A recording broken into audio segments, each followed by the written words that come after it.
Committee, Congressman Devin Nunes. Congressman, let me first go back, because this came up with Judge Ellis in the first trial of Paul Manafort. And what was it? We know why we're really here. Because you want to put the screws to this guy, Manafort. That's why you're dragging up old tax returns. You guys really don't care about that. Let's be honest. And he said, so he'll sing or compose so that you can get the president.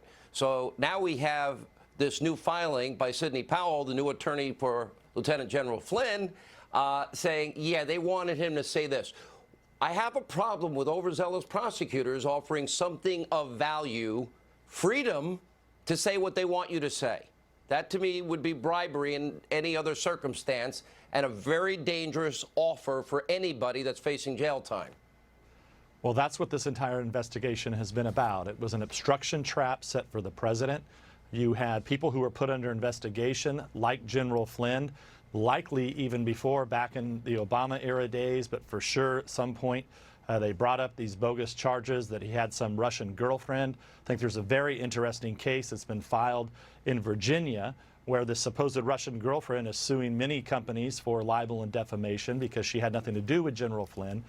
And then at the end of the day, all they did was get Flynn for saying that he lied, even though the inspectors and the investigators said that he didn't lie.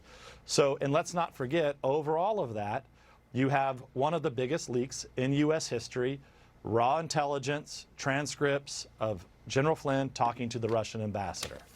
Let me go to these new developments. The Attorney General suggested that we would expect the Inspector General report on FISA abuse in mid-May, but now we have last-minute developments, as we've been reporting. Catherine Herridge has been reporting, and others. And one is that people that weren't willing to talk are now willing to talk. Others that did talk, my sources telling me, decided they wanted to go back and give more details, I assume thinking they were in trouble. Now we have Christopher Steele, 15 hours. Christopher Steele, I can't imagine, would contradict the testimony he gave under oath, under the threat of perjury, in that case in the interrogatory in Great Britain. I don't see that, do you? No, I don't. And I think that's what's taking the Inspector General longer, is they had the interview with Steele. And then don't forget, we had the top level number 2 at the State Department in the European Division, who we finally found her notes.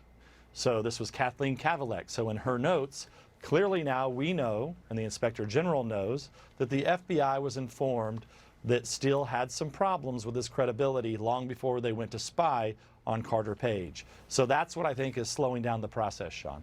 All right, you mentioned Kathleen Kavalek. That was almost 2 weeks before Comey signed the first FISA warrant. But we know that the FBI, DOJ, even Andrew Weissman, everybody was warned by Bruce Orr in August of 2016. Kavalek, right, 2 weeks before the first FISA warrant signed by Comey. That means that they were warned. Hillary paid for it. They should have put a big, bold headline on neon light for the judges in the FISA case in the application. They didn't. But we know from Steele's testimony under oath, it's an unverifiable document. So, and we also know, let me try to tie all this together. So let's go back to the stories that just broke yesterday. So 4 favorable stories about Steele, supposedly some sources that know the matter. Well, that means it was Steele himself talking to these reporters, that Steele was a cooperating witness.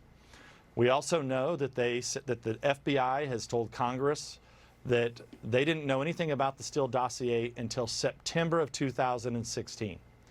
Another lie, because we know from the interviews with Bruce Orr and others, and even Andrew Weissman, the pit bull for Mueller, that he was actually briefed on the dossiers in 2016. So there's a lot here for the Inspector General to get a hold of, but what really needs to happen is the U.S. Attorney in Connecticut needs to get all this information as quickly as possible and then interview all these people under oath in front of a grand jury.